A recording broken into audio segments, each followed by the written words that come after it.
Olá, pessoal do Mike Ross Podcast. Hoje temos uma presença ilustre aqui no nosso estúdio, o doutor Adriano Morelli, juiz de direito atuante aqui em Gurupi há mais de 11 anos. Doutor, seja bem-vindo, né? E fica à vontade. Eu creio que nós temos muito assunto interessantíssimos hoje para apresentar para a comunidade grupiense, né?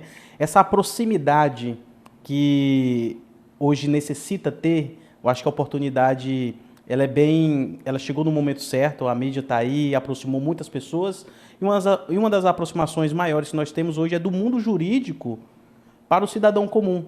Antes a gente via que existia uma barreira, né? Mas hoje existe uma acessibilidade maior. Hoje a gente tem a oportunidade de apresentar o juiz de direito da comarca de Gurupi para os cidadãos de uma cidade, né? E eu quero que isso fique à vontade aqui. Seja bem-vindo, viu?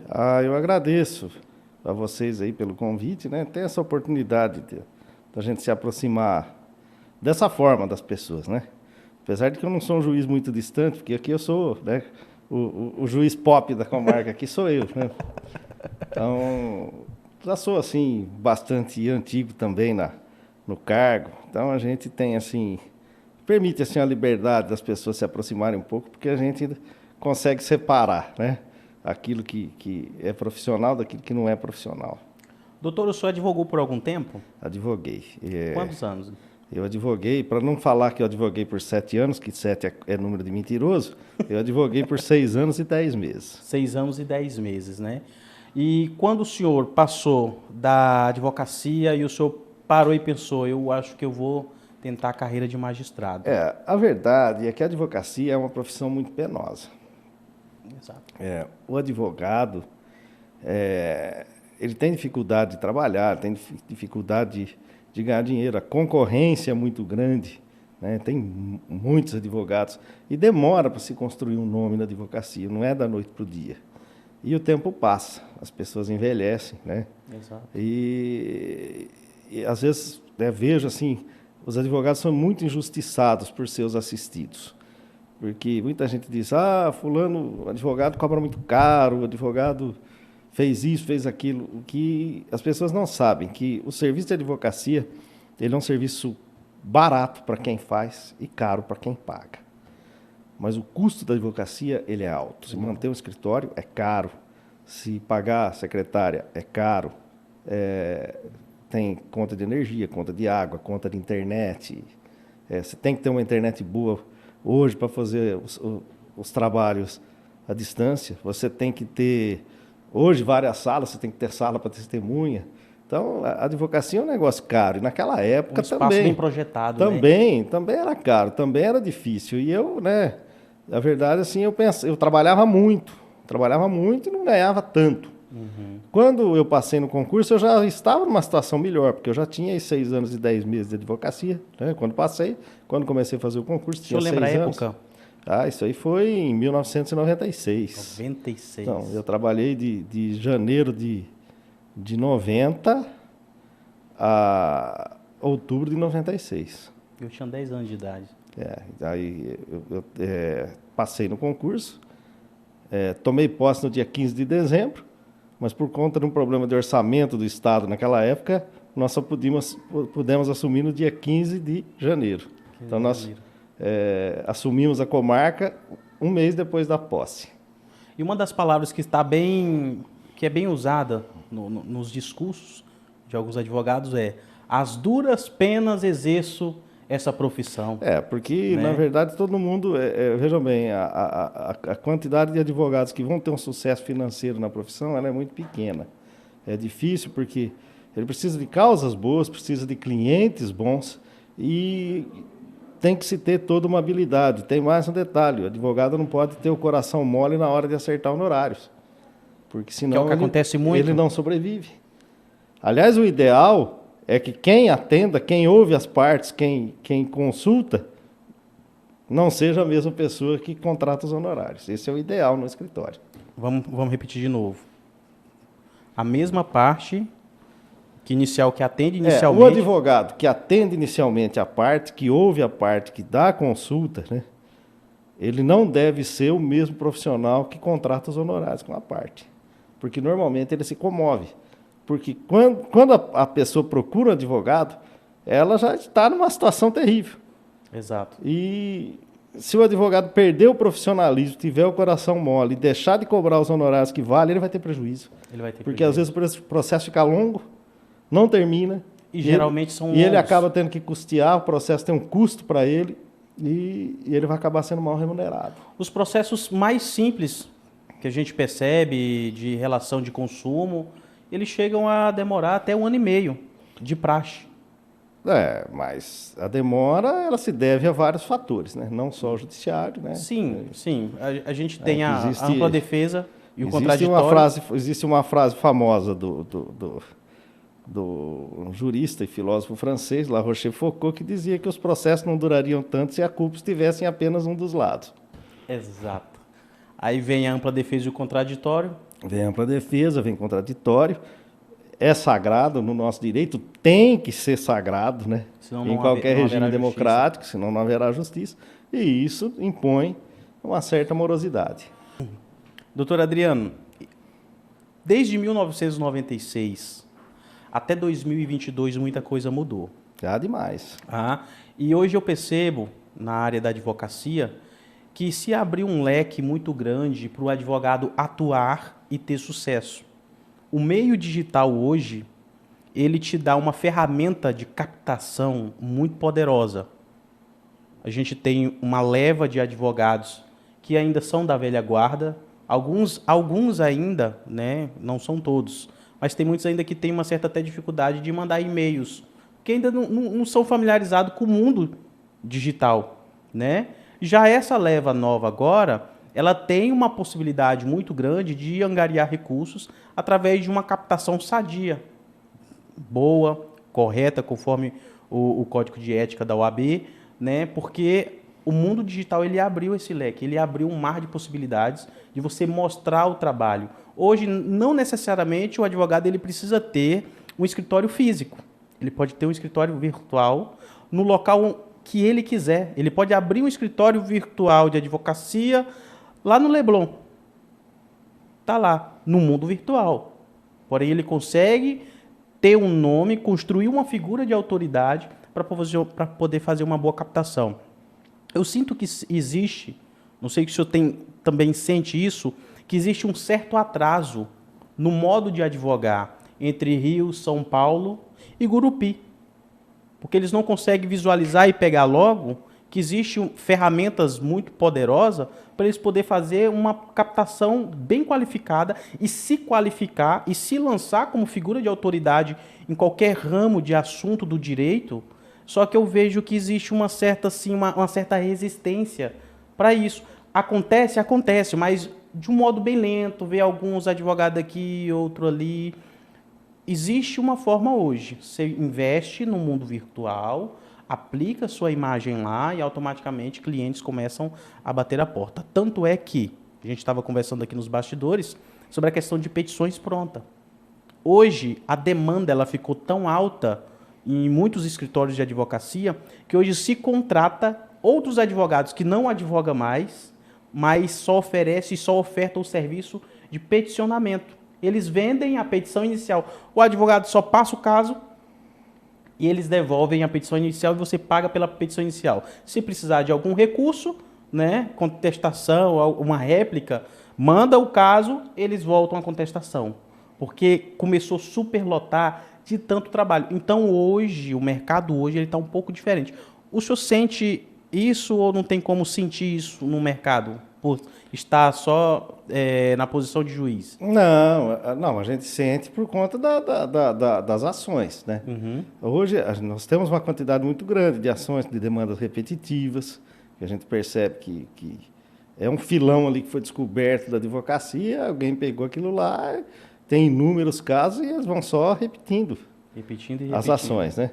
Inclusive, o CNJ montou assim todo um aparato, uma forma para coibir o ajuizamento de demandas predatórias. Porque isso aí chegou a um ponto que, às vezes, o sujeito repetia a ação várias vezes, em vários lugares, né? E se pedia, entrava com várias ações, alguma diferença pequena, mas com o mesmo pedido em ações diferentes. Então, o CNJ já tomou posicionamento com relação a isso para coibir essa prática, que é chamada de demanda predatória. Na verdade, é o seguinte, a gente recebe petições de todo tipo. Recebe petições excelentes, recebe outras não tão boas, né? E recebe... Alguns advogados já estão usando o sistema de algoritmo, que um algoritmo virtual já lê o caso e já dá uma sentença, e muito boa uma sentença não, perdoa. A petição. Uma petição e muito boa, por sinal, através de algoritmo. Ali ele consegue confeccionar até 100 petições por dia. Mas isso é a tecnologia que vem chegando aí, que vai cada dia melhor. E a gente tem que aceitar isso aí, tem que abraçar, né? Não tem... E essas demandas que chegam assim... podemos boicotar. Um escritório fazendo isso, ok. 2 escritórios, ok. 10 escritórios já é um pouco preocupante em relação ao acúmulo de demanda, né? Aí, nesse caso, como que se resolve vários escritórios peticionando de forma, usando algoritmos, os robôs, e agora? O senhor é um humano atrás da mesa que tem que ler peça por peça para dar sentenças bem fundamentadas. Como resolveria isso? De uma visão bem futurística, será que teria que usar também algoritmos para isso? Não, poderia-se até usar, né? Lógico que você vai ter sempre o humano por trás, o juiz humano conferindo aquilo lá. Mas a gente já usa algo mais ou menos parecido. Porque o que acontece? O juiz ele já tem uma linha de decidir. Tudo que ele pega, às vezes a petição não é a mesma, o caso não é exatamente o mesmo, mas ele já é deslocado, né? Tudo para aquela linha de pensamento de decisões que o juiz tomou anteriormente. E aqui, inclusive, o nosso EPROC, ele produz vários modelos de sentença que se aplicam em várias coisas. Nós já temos lá. Entendeu? Sim. Nós já temos algum modelo de despacho, modelo de sentença, que os nossos assessores eles já conseguem pegar aquilo lá, enquadrar, encaixar o trabalho do juiz ali. Normalmente eles trazem para a gente, nós trocamos a ideia a respeito daquilo ali, se vai se fazer, se vai se resolver daquela forma e segue. Então, a produtividade dos magistrados ela também é grande por conta da tecnologia. Isso é muito bom, né? Então, a tecnologia ela está aí beneficiando as duas áreas também. Sim, está beneficiando. E aqui, o Estado do Tocantins é o Estado pioneiro no uso da tecnologia. E está melhorando, né? E é uma referência, né? A gente pega o sistema de Goiás comparado ao de Tocantins, os Tocantins Não, nós estamos muito na frente. Aliás, eu sou paulista, tenho alguns amigos que são advogados em São Paulo, eu acho o nosso sistema muito melhor que o de São Paulo para a gente ir. Não é porque eu trabalho com ele, etc. Eu acho que ele funciona melhor e tem uma vantagem, né? Ele é gratuito, né? Exato. Doutor Adriano, voltando agora um pouquinho aqui, uma curiosidade minha. O seu processo na época de estudo para a magistratura foi muito doloroso, não foi? Olha, meu processo foi assim diferente, porque na verdade eu sou uma pessoa assim, né? Eu sou muito curioso. E eu fui técnico judiciário enquanto fazia faculdade. Então, eu já trabalhava... já unia a teoria com a prática durante a faculdade, porque eu era técnico judiciário e já trabalhava na área civil. Então, eu tinha facilidade muito grande em materializar aquilo que o professor falava, eu não ficava só na teoria. O senhor já atuou em outras áreas também, do direito penal? Não, como juiz? Como juiz, sim. Até trabalhista eu já fiz como juiz. E uma pergunta, essa é boa. O senhor já sentiu... O senhor é humano. Humanos têm emoções, sentimentos, sente alegria, sente medo. O senhor, na hora de dar alguma sentença na área penal, o senhor já sentiu algum medo por se tratar de uma pessoa que tinha um alto nível de periculosidade? O senhor já teve medo assim, de soltar uma sentença para determinado tipo de... Olha, a verdade é o seguinte... O medo é algo bom. O medo é o que nos afasta do perigo. Então, todo mundo tem que ter medo. Agora, você não pode ser vencido pelo medo. Exato. Então, a verdade é o seguinte, se você deixar o medo tomar conta de você, e você se deixar ser vencido pelo medo, você não pode ser juiz. Exato. Porque mas já acontece. Teve momentos assim, bem tensos? Poucos, mas teve. Né? Houveram momentos tensos. Isso não pode faltar na carreira de um juiz na área penal, criminal, né? Poucos. Não foram muitas vezes, mas houveram alguns momentos meio tensos. Ótimo. Doutor, dentro da nossa cidade, de Gurupi, as demandas que há aqui, ela causa assim um certo trabalho na hora de raciocinar sobre o caso. Está tendo muita demanda complicada aqui dentro da nossa cidade? Não, muita não, mas tem, né? Porque, na verdade, não é que elas são complicadas.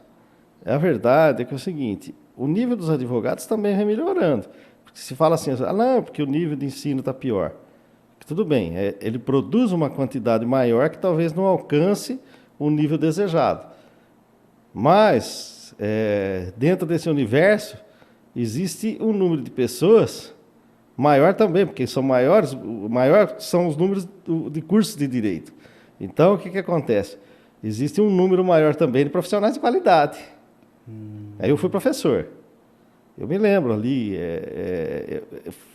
tive o orgulho de formar verdadeiras sumidades. Aqui, na Unirg. Né? Olha só. Então, a sensação que o senhor tem, na verdade, o que o senhor vislumbra é que o que está entrando mais no mercado são bons advogados. Não, estão entrando ótimos advogados, porque aumentaram os cursos de direito. Então, é o tal negócio, se você tem 5% você tem 5% de uma sala de aula que se forma gente de profissionais de boa qualidade, você tendo mais cursos, esses 5% representarão um número maior. Exatamente. Então, você tem muitos a probabilidade aumenta, tem né? muitos bons advogados, né, se formando aí. A probabilidade aumenta, muito bom. O senhor ainda está lecionando? Não, desde 2009 que eu... Parou de lecionar, agora parei de só... lecionar. Como só juiz de magistratura direito. mesmo. Dentro da nossa área, o senhor lecionou dentro da área de processo civil, né? Sim. E dentro, a gente está com muitos imbróglios aí na área de processo civil, e uma das que mais chama a atenção é a parte processual que se dá a parte onde o ex-presidente, agora eleito presidente, Luiz Inácio Lula da Silva, houve aquela... O Brasil é Jair Bolsonaro. Tudo bem, minha senhora. Nós Eu sabemos. entendi. Deixa eu... Tá bom. Eu entendi. Até dia 1º, né? Até dia 31, né? Até dia 31. É o Bolsonaro, eu entendi. O Google tá aí para corrigir, né? Sim, mas prossiga. Vamos lá. Tá, tudo bem. Então, lembrando já que é o Jair Bolsonaro, mas estamos falando do Lula. Doutor Adriano, existe um processo muito comentado, que é o processo do ex-presidente, agora vai ser atual presidente, Luiz O Inácio. presidente eleito. O presidente eleito, Luiz Inácio Lula da Silva, né, que trouxe muito burburinho no mundo jurídico, né, e alegaram dentro desse processo sobre A questão da incompetência. incompetência relativa, né, que foi alegado a incompetência relativa, porém um grande jurista, né, foi juiz por um bom tempo, doutor Kurosawa, correto? Ele comenta sobre essa competência relativa e ele levanta ainda a tese, afirma a tese que o presidente eleito, Luiz Inácio Lula da Silva, na verdade, ele não é elegível. O que o senhor comenta, o que o senhor acha, como o senhor vislumbra essa questão desse processo do Lula como um jurista? Bom, eu vou dizer como eu julgo. Certo. Eu julgo da seguinte forma. Todo dia aqui, né, eu recebo arguições de incompetência em razão do lugar. O que é incompetência em razão do lugar? O Código de Processo Civil ele prevê aonde as ações devem se processar. Como que se fixa a competência do juiz? E como se fixa? Em algumas ações, é o domicílio do autor. No civil, a maioria das ações se fixa pelo domicílio do réu, as indenizatórias são no domicílio do autor, as execuções de títulos extrajudiciais é no local designado para pagamento, entendeu? Nos contratos, é no foro de eleição dos contratos. É a praxe. É a praxe. Então, se você, por exemplo, você tem uma dívida para ser cobrada, ela deveria ser cobrada na comarca de Palmas. E a cobrança é ajuizada em Gurupi. Temos uma competência relativa. Temos uma incompetência relativa. Competência relativa, exato. O que acontece com a incompetência relativa? Na incompetência relativa, o juiz não pode declinar de ofício. Ele não pode dizer, olha, eu não sou competente. Por que ele não pode dizer que ele não é competente? Porque cabe às partes mudarem o foro, se for o interesse dela. Vamos supor que no momento que eles fizeram um contrato, em que contrataram essa dívida, em que se gerou essa dívida, o devedor morava em Palmas. Depois, futuramente, ele mudou para Gurupi. E aí o autor e o réu moram em Gurupi. E o autor ajuiza a ação em Gurupi quando deveria ter ajuizado em Palmas. O réu, hoje, se morando em Gurupi, para ele fica melhor se defender aqui. Exato. Então, ele silencia com relação à competência. E o juiz que era relativamente incompetente, ele passa a ser competente. Né? No criminal, é o local do crime. Né? Então, aonde aconteceu o primeiro crime, onde se consumou o primeiro crime. Então, o entendimento inicial que se teve é que, no caso dos processos da Lava Jato, houve a descoberta de um crime de lavagem de dinheiro, lá na cidade de Londrina, e como existia no Estado uma vara especializada nesses crimes, que era a 13ª Vara de Curitiba, o processo foi deslocado para lá, apesar de que a maior parte dos delitos tiveram o seu início em Brasília, porque haviam políticos, haviam pessoas do meio político envolvidas, em tese envolvidas nele, e a sede da Petrobras era no Rio de Janeiro, o que poderia-se também entender que a competência seria no Rio de Janeiro. Mas, como o primeiro delito apurado foi no Paraná, se fixou a competência no Paraná. Esse foi o entendimento inicial.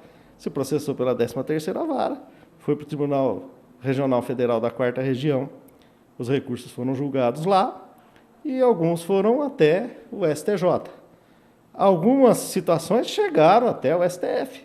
Não sei se vocês recordam que teve o fatiamento da Lava Jato. Se lembra desse termo? Lembro. Do fatiamento? Fatiamento é a questão da competência. Vários processos foram deslocados para... As devidas competências. Não, para o Rio de Janeiro, que o Bretas entrou e passou a julgar também o processo da Lava Jato, onde os crimes teriam acontecido no Rio de Janeiro. Entendeu? Então, já houve naquela época uma apreciação dessa questão da competência. Certo. Ou seja, em nenhuma das formas de tudo que aconteceu, não se fala sobre a questão que não houve o crime. Correto? Sim. O crime, não está se discutindo que não aconteceu o crime. Está se discutindo só sobre o local adequado para se poder correr o processo. Mas vamos colocar as coisas em seu devido lugar. Existe sim veja bem, nós temos um princípio constitucional de que ninguém é considerado culpado sem o trânsito em julgado de uma sentença. Certo. Então, um processo pode ir até o final. Se ele for anulado, você não pode dizer que aquela pessoa é criminosa, porque não existe o trânsito julgado da sentença. Isso é princípio constitucional. Isso serve tanto para Lula quanto para Bolsonaro, para lulista, para bolsonarista, para todo mundo, para todos nós. O devido processo legal. Não, sim, é o devido processo legal e o trânsito em julgado. Houve um período em que o Supremo Tribunal Federal entendia que era aquela questão da prisão em segunda instância. Primeiro, quando a Constituição foi promulgada, eu defendi muito essa tese como advogado, impetrei vários habeas corpus no Tribunal de Justiça de São Paulo, dizendo que em mim surgindo, em alguns casos, até contra a prisão preventiva, porque o réu, em tese, tinha que ser considerado inocente. E já naquela época começa a discussão, mas é até a questão da prisão cautelar. Não, aí, veja bem, a prisão ela é de natureza cautelar, então ele está preso porque existe um risco iminente, não porque ele é considerado culpado. A prisão cautelar é quando o réu ele apresenta um risco iminente. Que não é só o réu, também a situação. Quais foram essas situações? Aquelas situações de prisão preventiva, se é um delito que causou comoção social, se existe risco ao processo e existe risco à aplicação da lei penal. Ótimo. E, por exemplo, risco à aplicação da lei penal, a fuga, o desaparecimento. O sujeito forte você não tem como punir. Então, existe o risco de fuga, justifica a prisão penal, a prisão preventiva. Doutor, mas... E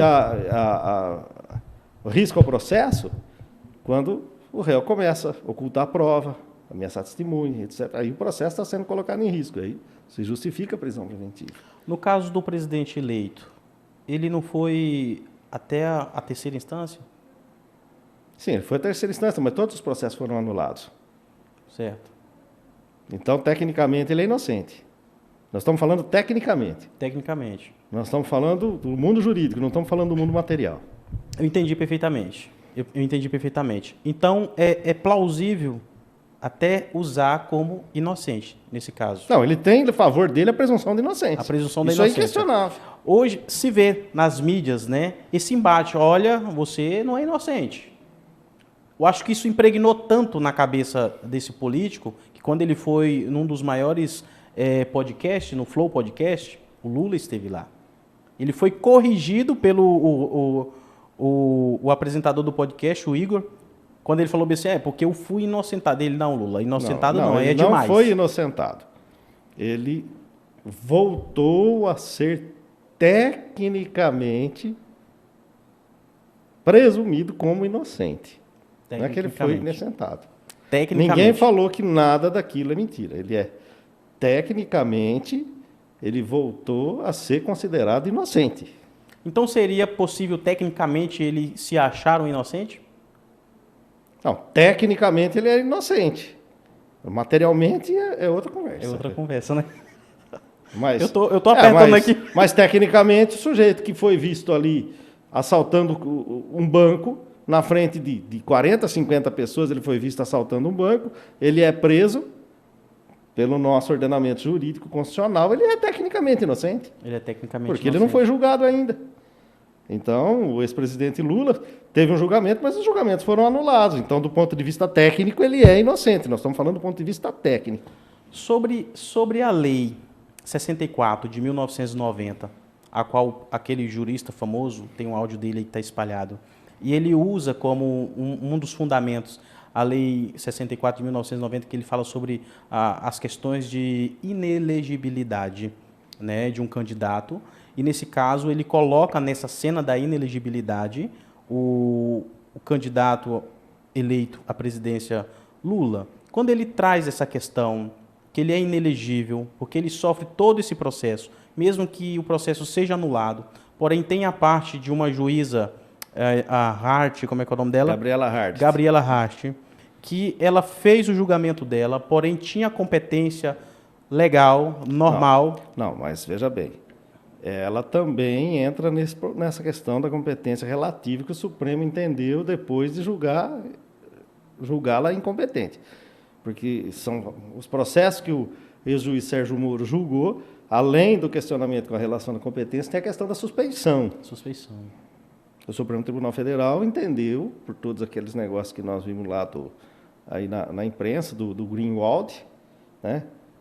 O Supremo Tribunal Federal entendeu que ele era suspeito. Então, os processos que o Sérgio Moro julgou, eles foram anulados porque o Supremo Tribunal entendeu que ele era suspeito. Correto. O processo do sítio de Atibaia não foi anulado por questão de suspeição, porque a juíza era a Gabriela Hart e ela não tinha nenhuma suspeição pendente sobre ela. Mas eles foram anulados por causa da incompetência.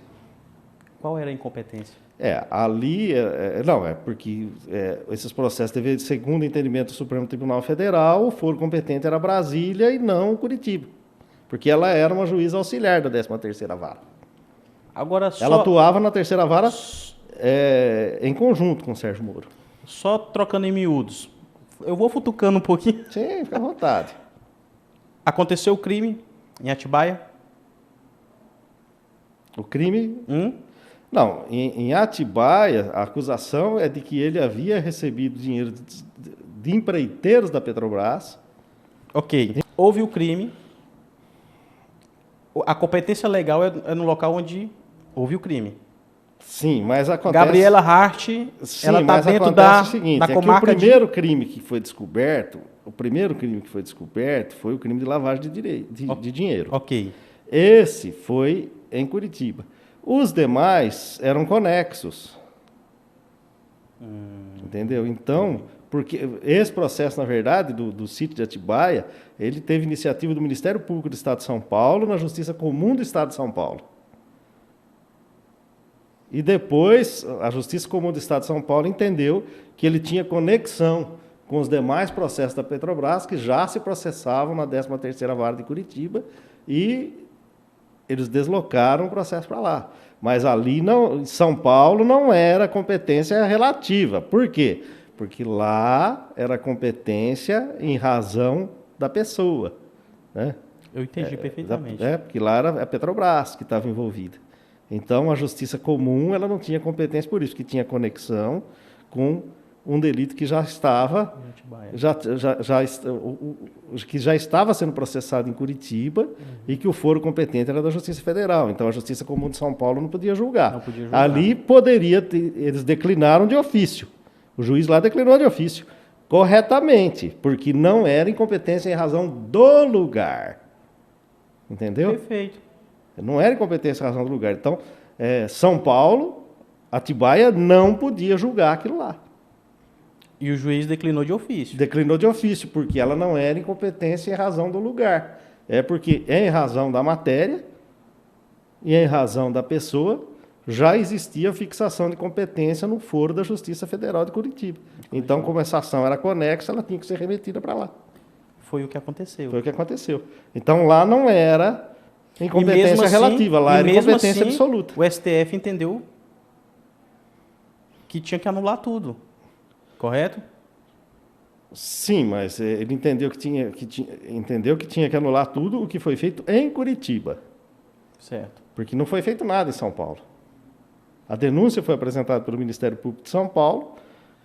A juíza, era uma juíza na época também, que eu não me recordo o nome, ela declinou, foi para Curitiba, o Ministério Público de lá ratificou, o aditou, eu não conheço o processo assim com maiores detalhes, ele ratificou, aditou a denúncia e ele se processou pela 13ª, o juiz Sérgio Moro recebeu, né, a denúncia, não sei se foi ele, se foi outro juiz, ela foi recebida lá e depois, no final, depois de feita a instrução, a juíza Gabriela Hart julgou aquela demanda.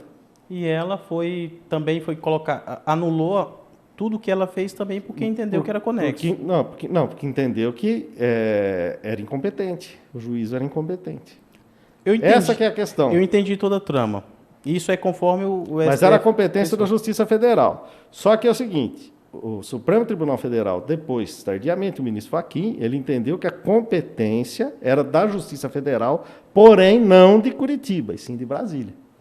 Voltou para Brasília. Não, voltou não, ela nunca começou em Brasília. Ela nunca começou em Brasília. Não, já lançou para Brasília.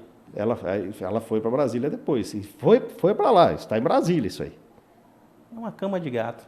Não é uma cama de gato, é perfeitamente compreensível o que aconteceu. Foi para Brasília, se cumpriu a decisão do Supremo, foi para Brasília. Eu não sei se esse ou outro processo. Existem processos lá que os juízes entenderam que não havia como dar início neles novamente, porque eles foram anulados, teria que começar do zero, e não haveria como dar início neles novamente, porque, como o presidente eleito já tem mais de 70 anos de idade, a prescrição, no caso dele, se conta pela metade. E ele foi beneficiado pela prescrição. É o entendimento, alguns juízes lá já entenderam dessa maneira e mandaram arquivar os processos. Acabou-se. Sim. Não tem mais nem como começar de novo. Há outros entendimentos, né? O entendimento do STF foi bem elaborado, bem explicado pelo senhor, né? Com muita maestria.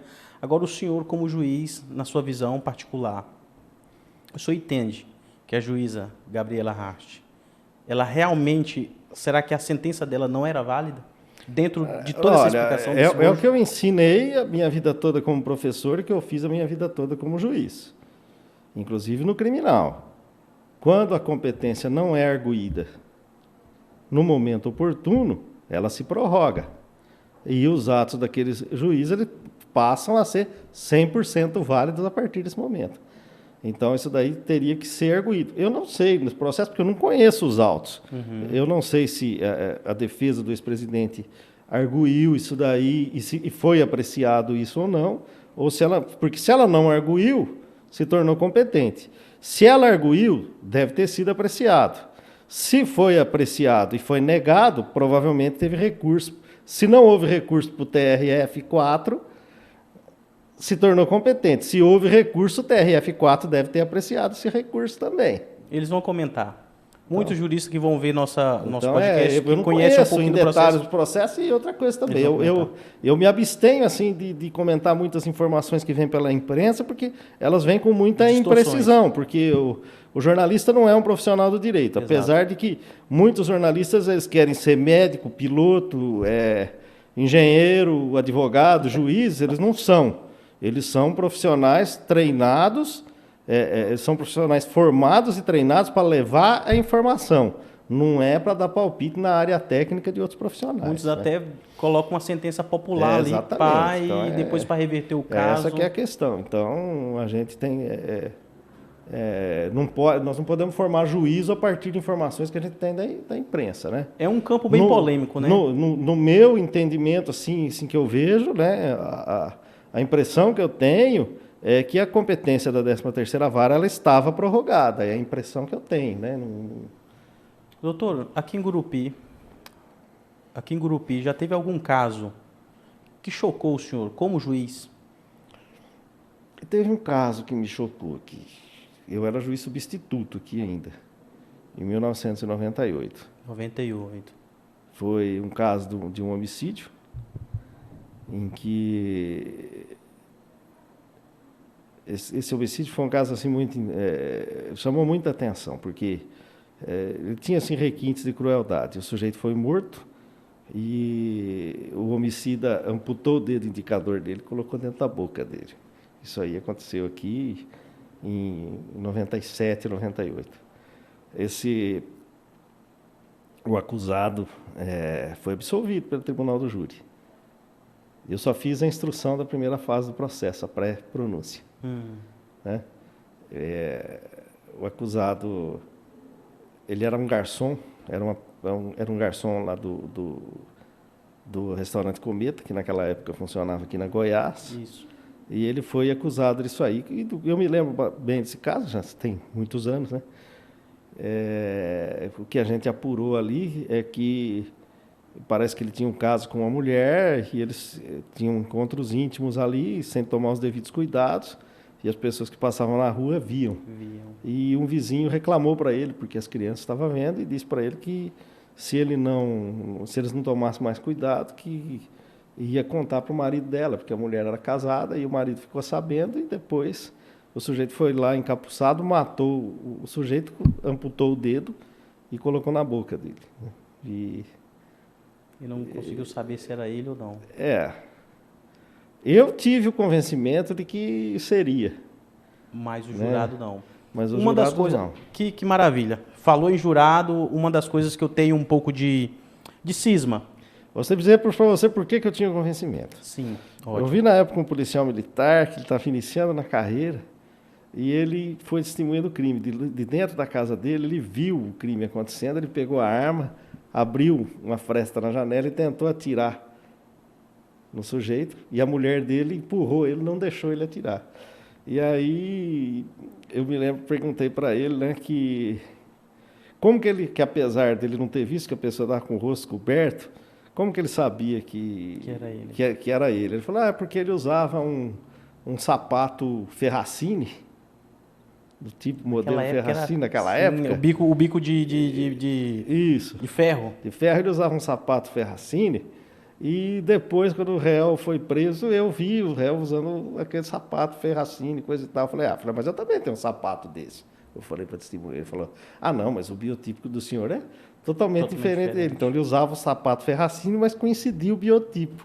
Então, eu fiquei convencido por essa informação. E lhe doeu ver o júri absolvendo. Mas eu só fiquei sabendo isso aí muito tempo depois. Uma das coisas que me causa Porque estranheza eu era substituto, eu voltei para a comarca onde eu trabalhava e esse júri aconteceu depois. Certo. Uma das coisas, doutor, que me causa estranheza em relação ao júri, porque a gente pega populares para julgar crimes dolosos contra a vida. Porém, existe uma complexidade tão grande nesse processo, né, onde está um promotor, um advogado de defesa, e existe uma complexidade tão grande dentro desse processo e a gente nomeia, né, o sistema jurídico nomeia pessoas comuns que não têm conhecimento e capacidade de discernimento jurídico para poder liberar ou não um possível assassino ou um possível inocente.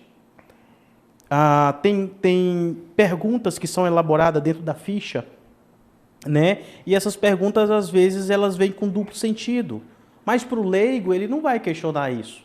Às vezes ele marca porque fala assim, ele matou, porém, aí tem lá aquilo que pode atenuar a pena dele. Mas o motivo era porque ele estava faccionado, de facção. Aí tá ali. Mas aí eu vou te dar uma resposta, quer dizer, vou te fazer uma pergunta. Fica à vontade. Você não gosta de democracia? Sim, perfeito. Gosto. Quem é a vítima do crime doloso contra a vida? É um popular. Não é a sociedade? Exatamente. Não, nada mais justo do que nada mais democrático do que a própria sociedade decidir. Eu entendo, doutor, eu entendo isso, eu entendo. Porém, quando a gente olha para o processo jurídico, não é um processo simples que um comum da sociedade entenda com tanta profundidade.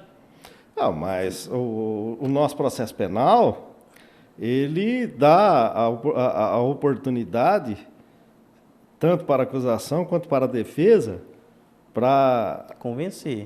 Não só para convencer, para produzir esse magistério para o julgador que está lá na hora. Então há tempo suficiente para se explicar o que é fato. Eu fiz 10 júris como advogado de defesa. Como juiz, eu perdi a conta de quantos eu já presidi. Eu não vejo assim dessa forma, porque eu acho muito justo que a sociedade decida, ainda que nos pareça que, do ponto de vista jurídico, a decisão foi errada, mas foi a decisão da sociedade. Mas foi a decisão. Né? Como hoje se discute a respeito da eleição. Né? É justo, não é justo? Talvez não. Não dá para a gente falar, porque a sociedade decidiu. Ficou na mão da sociedade. Ficou na mão da sociedade. Teve fraude. Não sei, porque não dá para saber. Não dá para afirmar categoricamente. Você pode dizer que é indício, mas indícios não são provas. É verdade. É uma polêmicazinha. E eu não posso contestar os números com indícios. Né? É verdade. Então... Doutor Adriano, vamos dar um salto aqui agora e vou falar um pouco sobre as petições Visual Law. Já começou a chegar a petição Visual Law lá para o senhor? Não, acho que não. O senhor já está ciente do que são as petições Visual Law, correto? Eu não tenho ciência disso ainda. Não, então o que acontece? A petição Visual Law, é igual eu falo, a nossa região norte aqui, ela tem um pouco assim, não de uma forma negativa, né?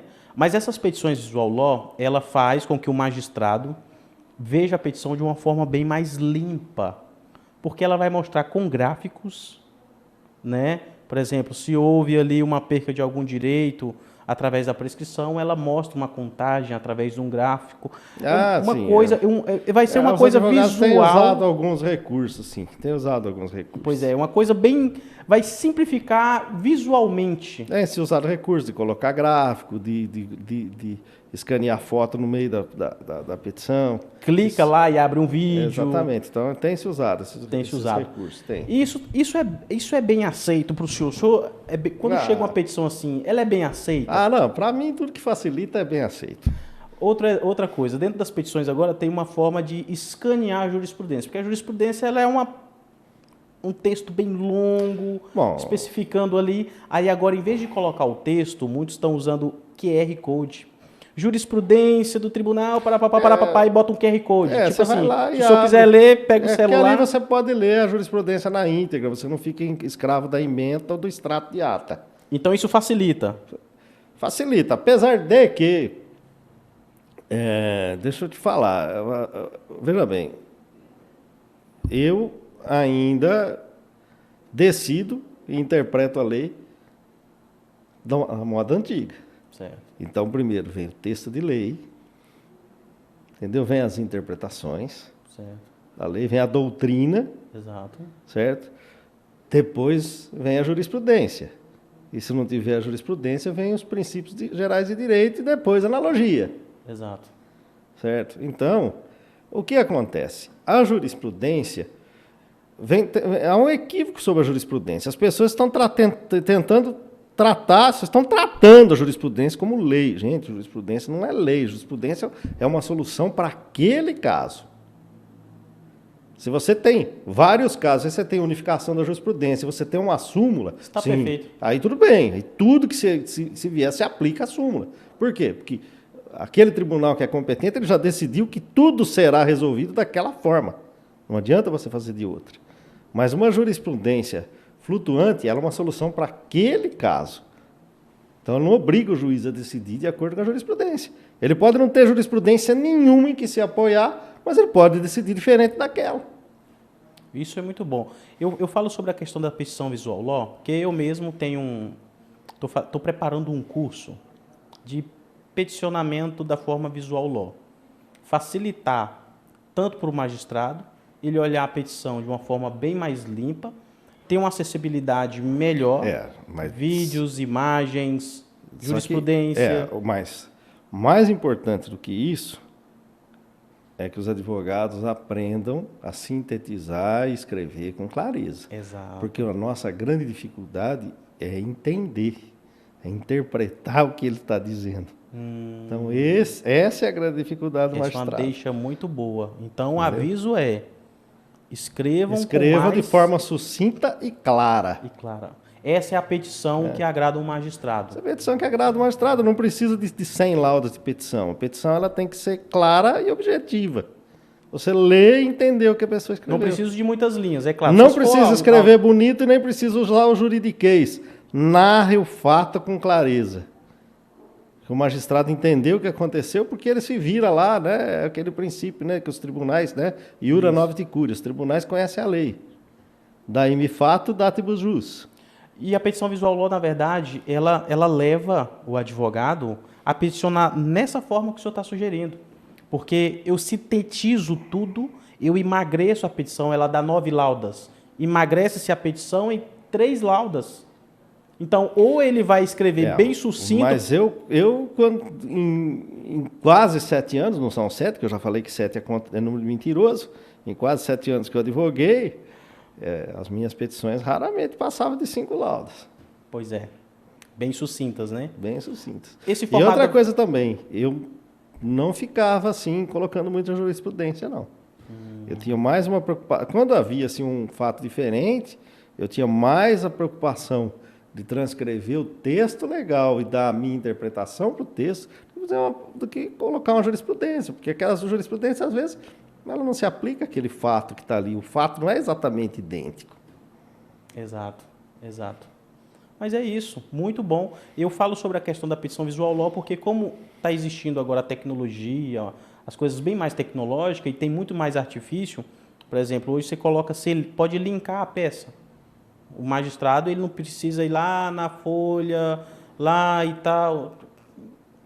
Na própria peça, o senhor acessa os vídeos, na própria peça o senhor acessa as fotos, na própria peça o senhor tem uma imagem limpa através de um gráfico. Sim, eu entendi. Depois você tem os documentos ali. Se quiser consultar o documento se quiser ver o que está batendo, está lá. Com mais clareza, com mais particularidade, você tem o documento ali. Isso facilita e muito, né? Facilita e muito.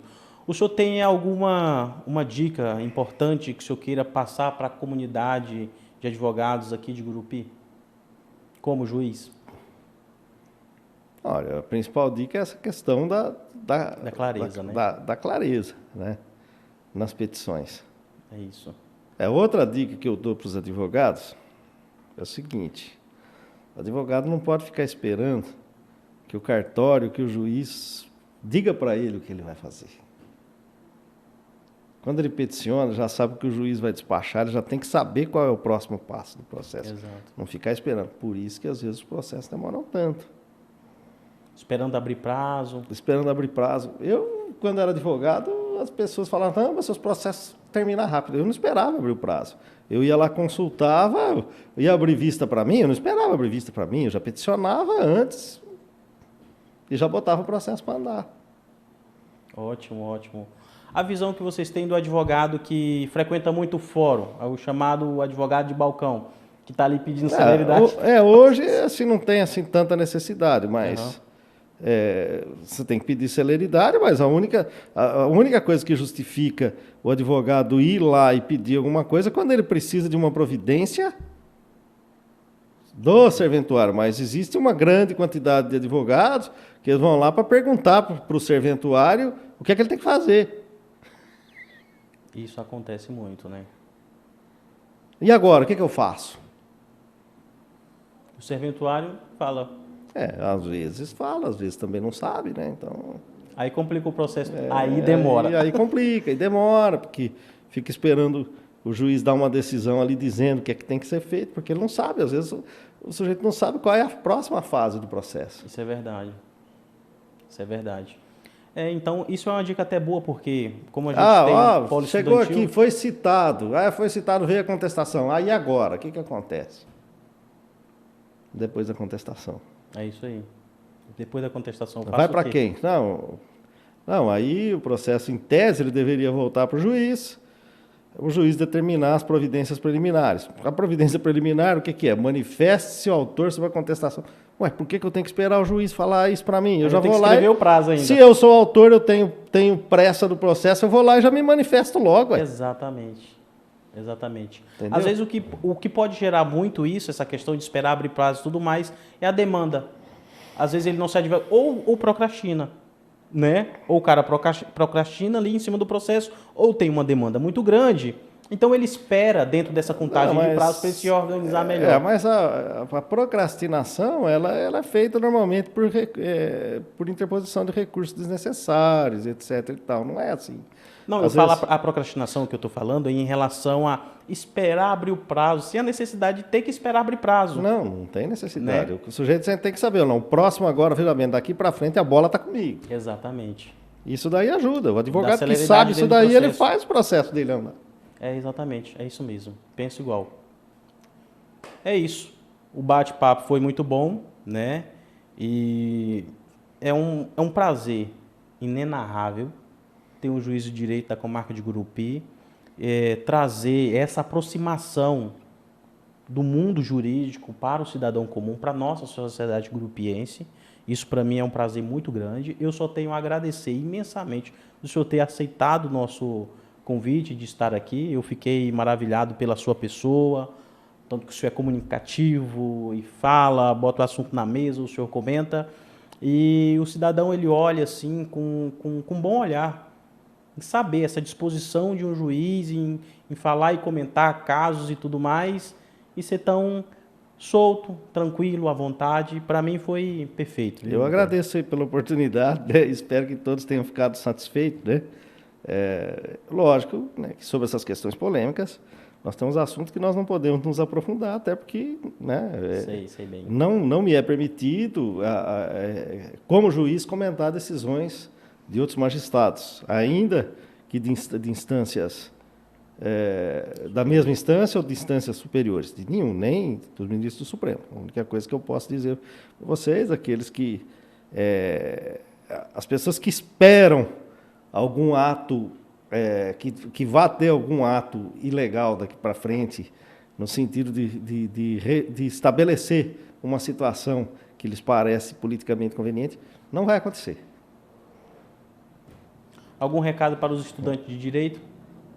Os estudantes de direito sempre agem de acordo com a lei, né? É verdade, sempre de acordo com a lei, é isso aí. E a verdade, o que acontece é o seguinte, nós temos um ordenamento jurídico. Existem teses de todas as maneiras, mas no nosso ordenamento jurídico, a instância máxima é o Supremo Tribunal Federal. Acima do Supremo Tribunal Federal é só Deus. Estejam cientes disso. Então, as pessoas têm que estar cientes disso. Sed lex, dura lex. Dura lex. Então, veja bem, nós vamos ter que acatar todas as decisões que vierem de lá. Porque existe... Eu gostaria até de fazer uma comparação a respeito de algum fato histórico. O Brasil nunca teve uma ruptura, assim, só na ditadura do Estado Novo. Mesmo na implantação do regime militar em 1964, não houve ruptura constitucional. As pessoas imaginam que os militares foram lá e botaram o presidente para correr com arma e coisa e tal, e tem gente pensando que isso vai acontecer agora. Não vai acontecer. Não aconteceu lá e não vai acontecer. O sentimento que eu tenho também é que não vai acontecer. Não é sentimento, isso é certeza. É porque durante toda a balbúrdia, a gente também se deixa mover. E hoje é muito mais difícil, porque nós vivemos num mundo globalizado E o ordenamento jurídico nosso, ele veja bem, ele tem um respeito internacional. Antigamente, quando alguém fazia alguma coisa, havia uma ruptura constitucional, lá os outros países diziam assim: ó, isso é um problema interno deles, deixa que eles resolvem.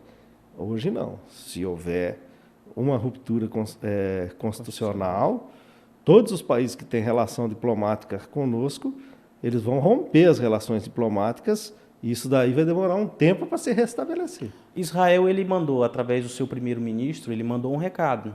Se tiver havido fraude nas urnas e empossar Luiz Inácio Lula da Silva como presidente, nós vamos cortar as relações. O que acontece é que... Caso contrário, também acontece do mesmo jeito. Sim, mas o que eu tenho que dizer é que quem decide se existe fraude ou não na eleição é o Tribunal Superior Eleitoral. Exato. Não tem nenhum outro órgão que tem competência para dizer se houve fraude ou não.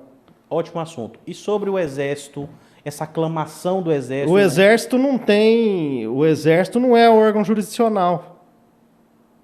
Eles têm um tribunal militar para julgar crimes militares. Exato. Como é que fala?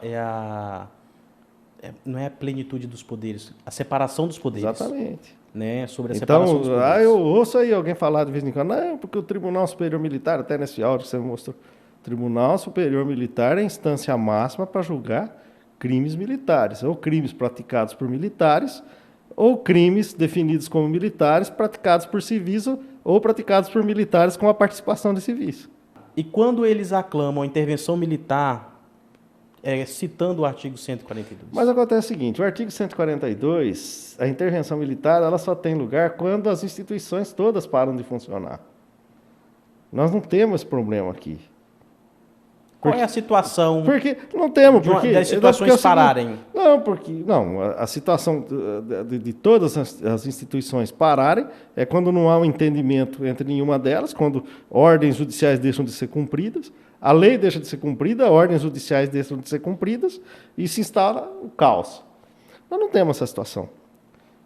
Nós tivemos uma eleição onde deputados e senadores foram devidamente eleitos, serão empossados, tem um presidente da República eleito, tem um processo de contagem de voto que estão questionando, mas questionando ou não, ele é válido, o órgão jurisdicional competente já declarou aquele resultado como resultado válido, e a verdade é o seguinte, se alguém tiver algum indício de fraude, só se resolve pelo devido processo legal.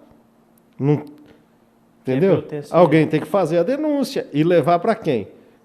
O Ministério Público vai formular a denúncia e vai levar para o Tribunal Superior Eleitoral julgar. É ele que julga, não tem outro órgão. Não tem outro órgão. Então, as Forças Armadas, elas não vão fazer a vez do Tribunal. O Tribunal Superior Militar não vai julgar a questão, de eleitoral, porque é aquela questão da competência, a razão da matéria. Quando a gente entra dentro do assunto, a gente sente que existe uma grande ilusão sendo apregoada nas mídias que faz movimentar as massas. Olha, o que acontece agora, eu não sou contra qualquer tipo de manifestação. Eu acho que a manifestação, desde que se pacífica, ela deve acontecer. Mas o que acontece, vejam bem, os nossos representantes são os deputados e senadores. Os deputados e senadores é que têm que ser cobrados para fiscalizar esse governo que está aí. Se existe um descontentamento com essa lei eleitoral que está aí, você tem um Congresso e uma Câmara para resolver esse problema. A questão é interessante, analogicamente, comparando aquela questão do Donald Trump nos Estados Unidos. O Donald Trump nos Estados Unidos diz não, que não houve fraude na eleição, que é mentira. É que a mídia, ela faz uma colocação muito assim casuística, vamos assim dizer. Não é que não houve fraude, quer dizer, os resultados são válidos. Os Estados Unidos têm 50 eleições diferentes. O judiciário não se mete em eleições lá. E a Suprema Corte não tem competência para resolver questão de eleição, ela só resolve questão constitucional. Então, o que aconteceu? Nada foi apreciado do que se alegou. Todos os processos que tudo que os republicanos alegaram, até uma ação reunindo vários estados, etc., ela não foi conhecida, porque os tribunais lá, eles conhecem apenas a matéria que a Constituição lhes atribui competência para reconhecer. Eles não reconhecem matéria fora, entendeu? Então, a Suprema Corte americana ela não reconhece, não discute matéria de eleição lá. Surgiu até uma balbúrdia de que o Donald Trump teria derrubado agora o Biden, por causa de que se comprovou uma fraude eleitoral lá. Então, tem muita informação nas mídias que rodam. E outra coisa, lá as eleições deles são indiretas. Um voto não vale um voto. Uhum. Um voto não vale um voto, é diferente daqui. São 50 eleições, cada estado organiza a sua. E eu, na verdade, eu acho esse sistema mais correto que o nosso.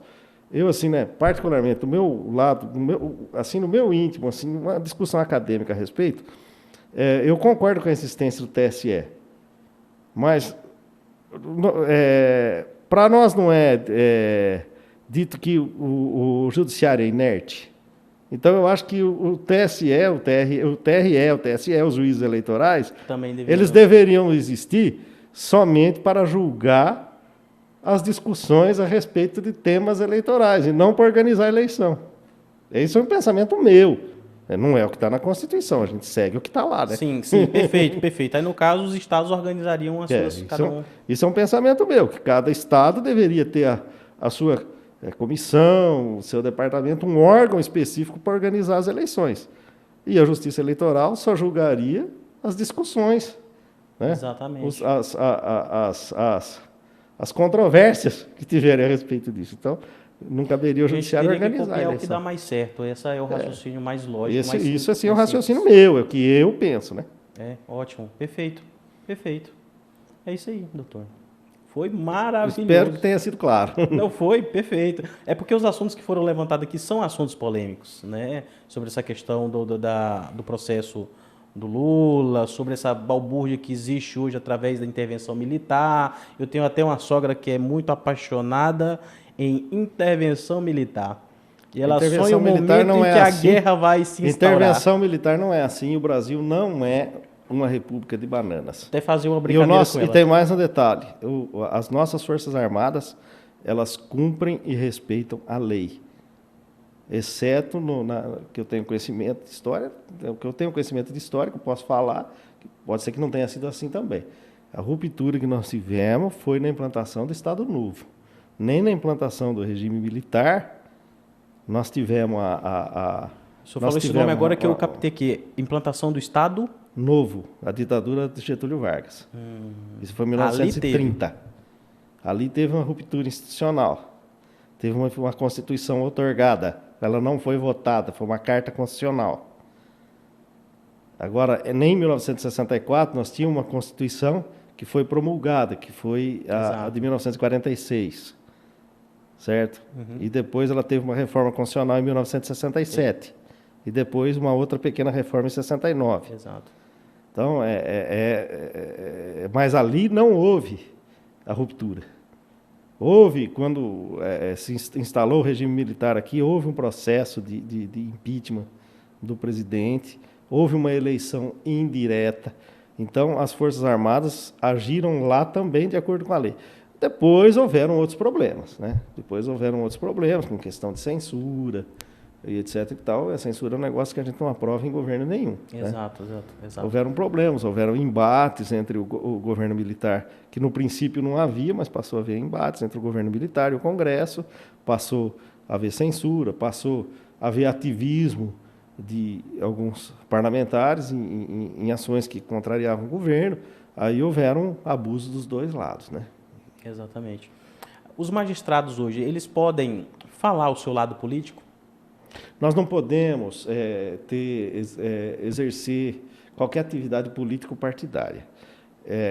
Não há impedimento... Mesmo de fórum íntimo, não pode... Eu não posso... eu não sou obrigado eu não sou impedido de assumir publicamente a minha posição política. Essa era a pergunta. Mas eu sou impedido de fazer propaganda. Entendi. Eu sou impedido de pedir voto e sou impedido de discutir determinados assuntos que induzam a opinião para um lado ou para outro. E a pergunta que fica, qual o seu lado político, do seu íntimo, fora o íntimo? Eu tenho uma hoje? história política. Eu, antes de ser advogado, trabalhei como advogado de partido, fui um dos primeiros a assinar a ficha de filiação partidária do PSDB, né? Fui um dos primeiros a assinar a ficha de filiação partidária do PSDB, né? Militei para o PSDB, votei no Lula na eleição, no segundo turno da eleição do Collor, votei no Lula em 2002 nos 2 turnos. Hoje não votaria mais, como diz o Marco Aurélio de Mello, pelos mesmos motivos que ele disse. Não votaria, são os motivos pelo qual eu não voto, mas quem quer votar... Dentro dessa polarização que houve, extremos, Lula num extremo, Bolsonaro em outro extremo, o senhor fez alguma escolha entre um e outro ou seguiu um caminho neutro? Não, veja bem, eu votei em um determinado candidato por conta de meus princípios, né? Porque também, né, não tem assim como julgar. O Lula é tecnicamente primário por conta de decisão do Supremo Tribunal Federal, mas o Bolsonaro também vem sendo acusado, não sei se justamente ou injustamente, de uma série de crimes que estão, né, estão imputando a eles, que eu não sei também se existe ou não existe, porque até que haja sentença transitada em julgado, todo mundo é considerado inocente, né? Então, entendi, mas não votei nem em Lula e nem em Bolsonaro. Eu votei naquilo que eu penso que é o correto, naquilo que cada um, né, representa por uma série de fatores, por fatores históricos, por fatores políticos, por fatores arqueológicos, antropológicos, etc. Mas não por causa da pessoa em si. Eu entendi perfeitamente, perfeitamente. Eu não votei nem em um e nem em outro por causa do que eles são. Com esse vasto entendimento jurídico a respeito de toda a estrutura do Brasil, o senhor acha que seria possível transformar o Brasil em uma Venezuela, ou o Senado impediria isso? Não, no cenário político que eu vejo aí, eu não acredito que o Brasil se transforme em Venezuela. De forma alguma, porque... veja bem, as bancadas do Senado estão bem montadas, né? Não, mas você tem o executivo que pensa de uma forma, você tem um legislativo que pensa de outra forma. Outra coisa também, eu acredito que as atuações do Poder Judiciário, a partir do ano que vem, a partir desse novo governo, elas vão o Judiciário também vai mudar, provavelmente, a forma de atuar. Então, primeiro, eu quero crer que haja, sim, né, um equilíbrio, né? Agora, a questão ideológica é um problema, porque algumas pessoas buscam transformações radicais em muito curto prazo, muito curto espaço de tempo. Isso daí gera um choque, porque também a questão cultural. Veja bem, as gerações que estão aqui, tem muita gente aqui viva ainda da geração que nasceram pós-Segunda Guerra Mundial, tem muita gente viva ainda que pensa de uma forma, e os que nasceram depois pensam de outra forma. Isso daí existe um conflito, por isso que as mudanças elas não podem vir a curto espaço de tempo. Isso é verdade. Por exemplo, uma pergunta interessante, você até tirou a palavra da minha boca, que eu estava no raciocínio dessa pergunta. Geração é a palavra-chave. A geração atual, o meu sentimento é que a geração atual parece que ela está mais acordada para o cenário político. Há alguns tempos atrás, a população comum ela não sabia que era o ministro de tal local, e isso e daquilo. Hoje se acendeu mais essa... Sim, acendeu, está ligado na questão política, mas nós temos uma dificuldade de decidir. Por quê? O conhecimento é pouco. Teve um candidato que já falou que o brasileiro vota pela barriga. O conhecimento é pouco. Então, a verdade é o seguinte, né? O povo que não conhece seu passado, que não conhece a história, ele está fadado a cometer os mesmos erros.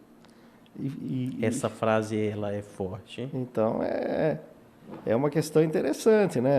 Nosso povo não conhece a nossa história. E outra coisa, pelo contrário, existe uma tendência do povo a ter vergonha da nossa história, a ridicularizar o português, que foi o povo que descobriu, que nos colonizou. E eu, né, modestamente falando, pelo que eu conheço, eu acho que isso não é o caminho. Isso não é o caminho. Eu acho que o Brasil é um país que tem uma história maravilhosa, né? Porque Portugal só mandou para cá os degredados. Não, não é bem assim. Nós recebemos gente de todo tipo. A verdade é que é o seguinte, a maior parte da nossa população é descendente de judeu sefaradita, né? O senhor é? Eu sou. O senhor é judeu? Não, eu tenho uma descendência italiana e uma boa parte, 3/4 de descendência de judeu sefaradita do sul da Espanha. É mesmo? Então... O senhor descobriu isso dentro da árvore genealógica? Como é que foi? Sim, dentro da árvore genealógica. Mas eu ainda não fiz DNA. Mas o que acontece é que é o seguinte, fazendo DNA você pode ser surpreendido. Por quê? Porque a Península Ibérica é o lugar de maior miscigenação racial que existe dentro da Europa. Porque lá são diversos povos, principalmente Andaluzia. Judeus sefaraditas e judeus anusim.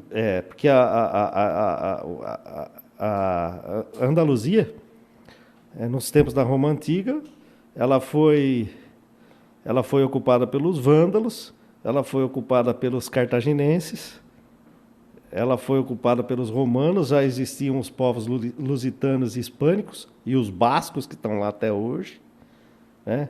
E depois da Guerra da Catalunha com os hunos, ela foi ocupada também pelos visigodos. Os visigodos. É muito raro encontrar na sociedade uma pessoa para conhecer uma história assim bacana e contar ela dentro dessa linha do tempo.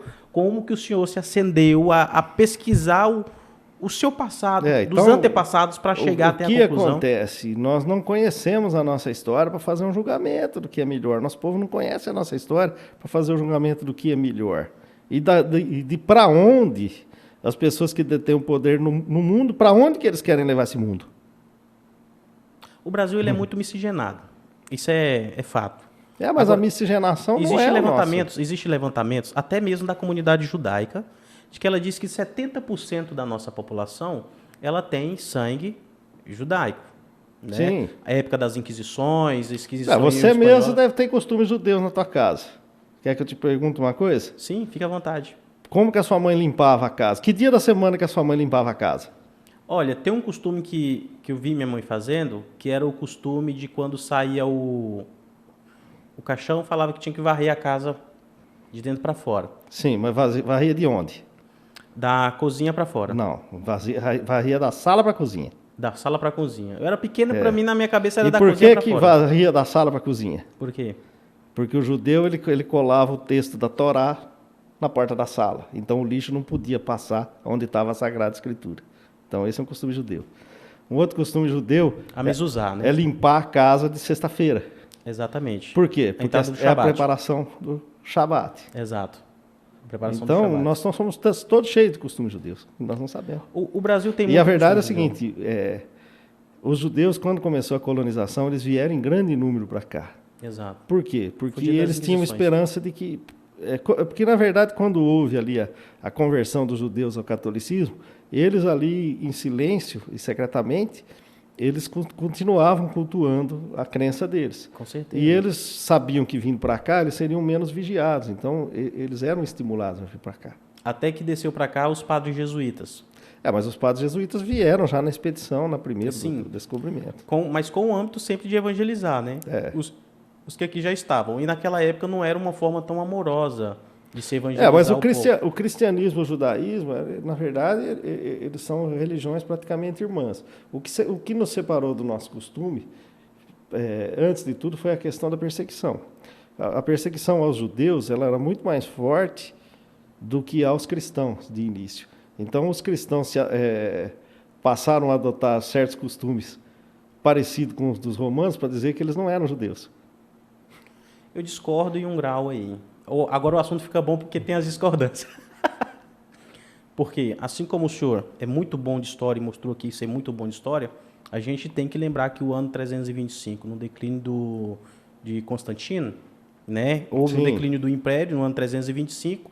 Até então, o mundo romano ele não tinha uma religião fixa, porque, na verdade, eles eram politeístas ao extremo de ter várias divindades ali. Eles tinham uma religião fixa. Qual era? Eles tinham o politeísmo como religião fixa. O que aconteceu é que foi a quebra econômica do Estado do judeu. Exato. E eles precisavam da mão de obra cristã para Até aquela conseguir época não firmar. existia, aquela época não existia cristão. Existia cristão? Não existia. Existia. Não existia. O ano 325 não existia cristão. Não, você está enganado. Então não, certeza. Existia cristão. No ano 325, o Império não conhecia cristianismo, ele não sabia o que era o cristianismo. Existiam religiões, Não. que eram religiões politeístas, por exemplo, você tinha ali a mistura de zoroastrismo, você tinha a mistura ali do... que fez de onde vem o que conhece hoje, mas Você está confundindo. Não existia a Igreja Católica Apostólica Romana. Os Exato. cultos cristãos existiam. não existiam, Existiam. porque os cultos eram pagãos. Não, os cultos cristãos não eram pagãos. Sim, Os cultos pagãos eram os cultos dos romanos.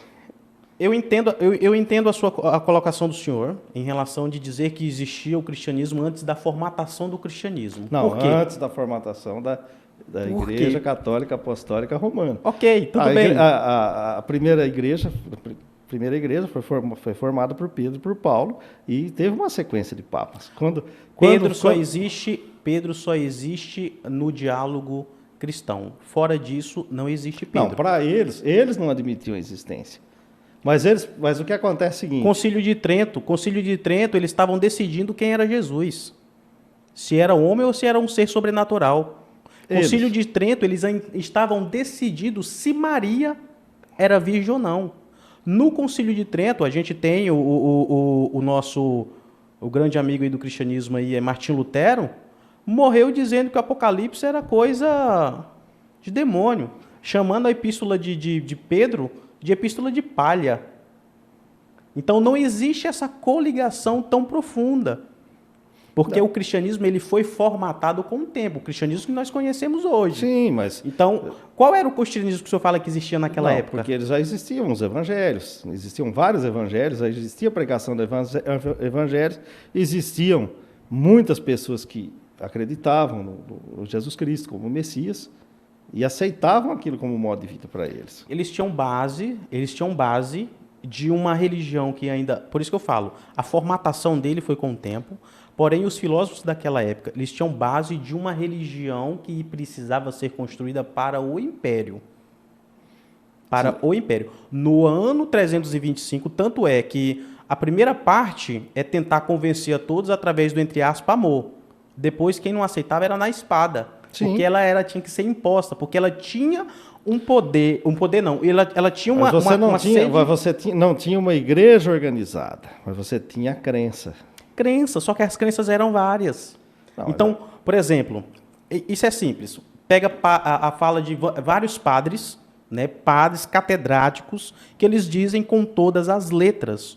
O culto antigamente ao Deus Sol, ele foi formatado para uma forma cristã, porque o culto que existia à época era o culto ao Deus Sol, era um culto pagão. Pagão.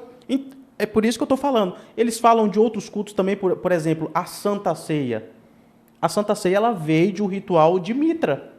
Depois ela foi... Eu não posso nem chamar, doutor, de ressignificação, porque a ressignificação ela é muito forte para isso. Mas me responda um negócio, então. O que é que os 12 apóstolos pregaram? Qual 2 apóstolos? Os 12 apóstolos pregaram. Os 12 apóstolos que existem só dentro da tradição católica, né? Vamos ser de acordo. Ah, mas você não tem os livros aí? Sim, tem os livros porque eles foram formatados pelos concílios. Concílio de Nicéia, Concílio de Constantinopla. Teve vários concílios até fundar em Concílio de Trento. O Concílio de Trento ele demorou 20 anos. Dentro do prazo de 20 anos, se você pegar a contagem, se o senhor pegar a contagem de bispo e arcebispo que teve presente no concílio, Sim. é como Mas se fosse hoje... E os manuscritos do Mar Morto? Qual manuscrito o senhor está falando? Encontraram lá uma série de documentos antigos. Os manuscritos que falam sobre Isaías, né? O livro de Isaías. Aí é que está o pega. O manuscrito ele fala sobre o livro de Isaías. Mas o encontraram papiro, lá... o papiro mais antigo que tem sobre o Novo Testamento, vou abrir uma aspa aqui. O papiro mais antigo, ele é o papiro P52. Ele é um papiro deste tamanhozinho aqui. A partir dele, a igreja construiu todo o livro de Mateus.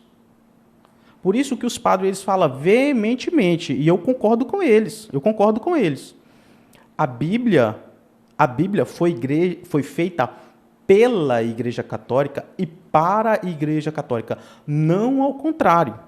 Quando Martinho Lutero trouxe essa ideia adversa daquilo que a igreja pregava de forma ortodoxa, isso abriu um precedente sem fim. Não é à toa que hoje existe mais de 300 mil tipos de pensamento diferente a respeito de um mesmo tema. É isso que a igreja católica ela expurga. Eu não sou católico. Eu não sou católico. Estou falando só em questão de base histórica. Esse assunto ficou bom demais, porque eu também gosto desse assunto. Eu acho que o senhor percebeu. Então, a Igreja Católica, ela traz isso como algo totalmente estranho à sã doutrina, porque eles são cansados de falar. Foi a igreja que confeccionou a Bíblia. Tem um padre muito renomado que ele fala, a Bíblia não caiu de paraquedas em cima com zip e tudo. Foi nós que confeccionamos no decorrer dos séculos. Lembrando que a religião que mais chamava a atenção daquele povo na época era o povo judeu, que estava sob cativo de Roma. Eles que chamavam a atenção.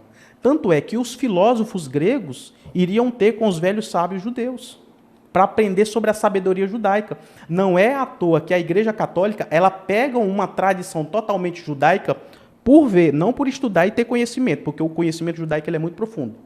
Não é à toa que o senhor vê hoje um arcebispo, um papa com um quipá na cabeça. Não tem nada a ver com tradição católica. Isso é judaico. O senhor vê eles indo na missa do sétimo dia, fazendo missa de sétimo dia no cemitério. Isso não tem nada a ver com a Igreja Católica. Isso é judaico. E é totalmente diferente.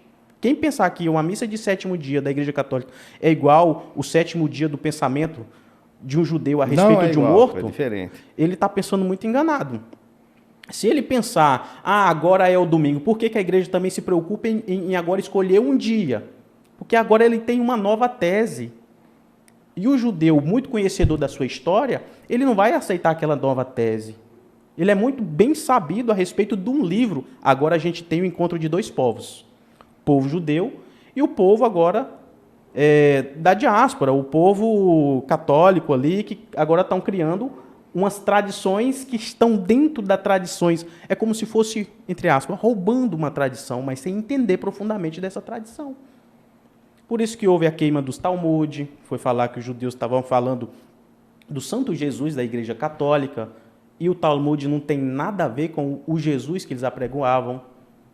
Né? O Talmud ele falava de um homem que viveu 100 anos antes da Era Comum. E a própria igreja, lá na frente, colocava aquele homem como se fosse Jesus. Nós temos achados arqueológicos aí que comprovam alguns Sim, papiro P52. A gente tem o escrito mais antigo também, que tem a versão mais antiga, ele é agora me fugiu a memória aqui, que inclusive existe um site que o senhor pode ir lá e ver ela no grego koiné. E por incrível que pareça, são poucos capítulos de alguns livros. Que hoje, lá tem livros que vai até 9, 10 capítulos, e hoje se abre a Bíblia, tem 30, 40 capítulos daquele livro. Da onde? Tradição? Tradição de quem? Da igreja. O único povo que tem tradição e pode falar com propriedade... Não. Duas tradições.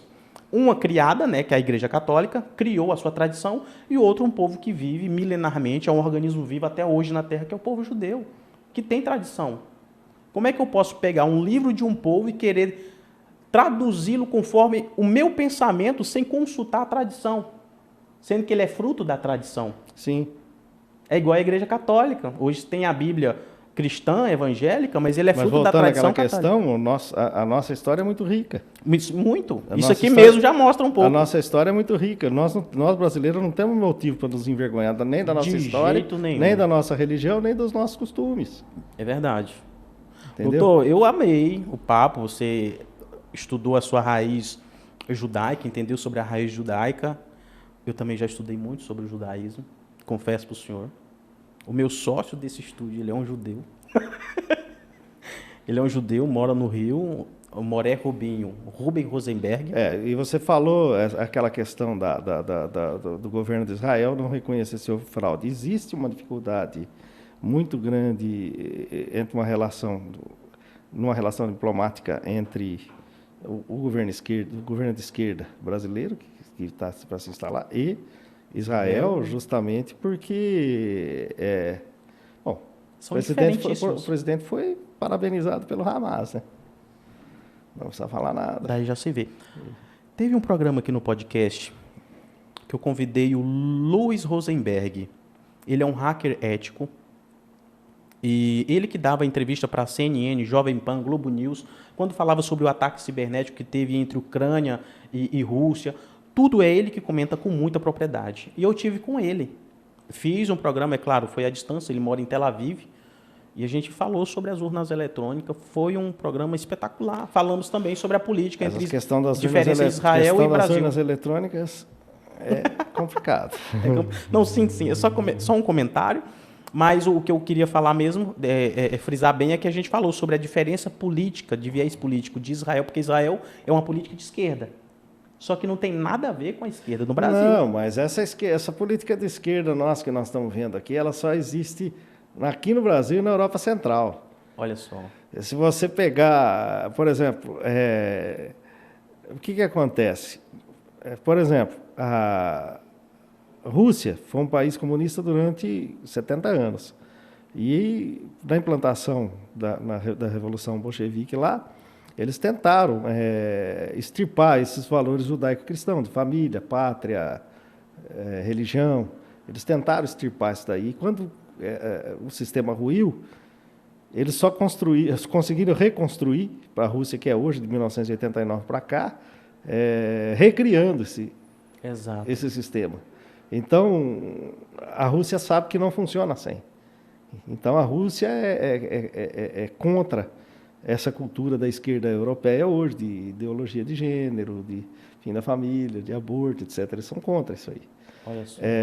A China tem valores milenares, que é um povo que tem milhares e milhares de anos. Apesar de eles serem um país comunista, os valores milenares orientais deles, eles preservam durante todo esse tempo. Então, só quem tem essa ideia é a esquerda da Europa Central e do Brasil e do Partido Democrata Americano. Olha só.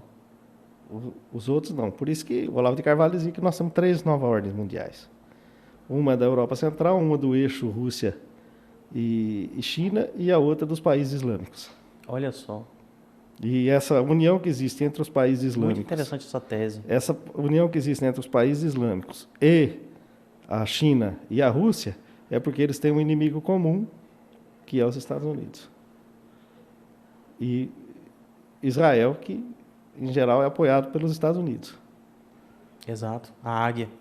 Então, nós tivemos uma crise do petróleo em 1974, que até pouco tempo atrás eu não entendia, não conseguia me explicar por que era aquela crise. E eu descobri que aquela crise do petróleo que teve, a alta do petróleo que teve, o corte da produção da OPEP em 74, que provocou a alta dos preços, foi por causa da guerra em Israel. Israel estava perdendo a guerra e os Estados Unidos passou a apoiar Israel na guerra e o jogo virou em retaliação. A guerra do Yom Kippur. A guerra dos 6 dias. Não, a guerra dos 6 dias foi em 67. Essa aí foi em 73. A de Yom Kippur foi em 73. Exato. É isso aí. Rapaz, a gente perambulou nos assuntos assim, mas a gente pode discutir essas outras coisas. Religião eu não gosto de discutir muito, gosto de discutir história. Eu não discuto a religião. Não, eu não discuto a religião. Eu gosto de entrar dentro do viés histórico. Até porque eu não sou religioso. Eu não sou religioso, sou batizado na igreja católica, mas não frequento. Olha só. Mas agora você já está descobrindo que você é um judeu. Com calma agora, meu querido.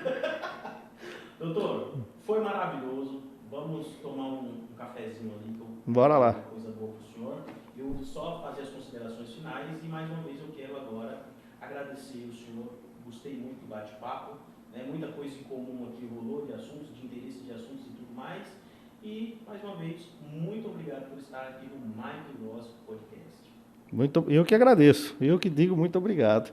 Então é isso aí. E aí, nosso gabinete ali, nosso humilde gabinete, está sempre de portas abertas aí para... Com café. Arábica. É isso aí, obrigado, meu querido. E um abraço também para o Schmidt, viu? O Schmidt falou muito bem do senhor. Eu agradeço a ele aí. A toda a família Schmidt, né? A mãe dele foi minha escrivã, o pai dele oficial de justiça. E ele fez estágio lá comigo por um tempinho também, antes de ser advogado. São pessoas queridas e muito valorosas.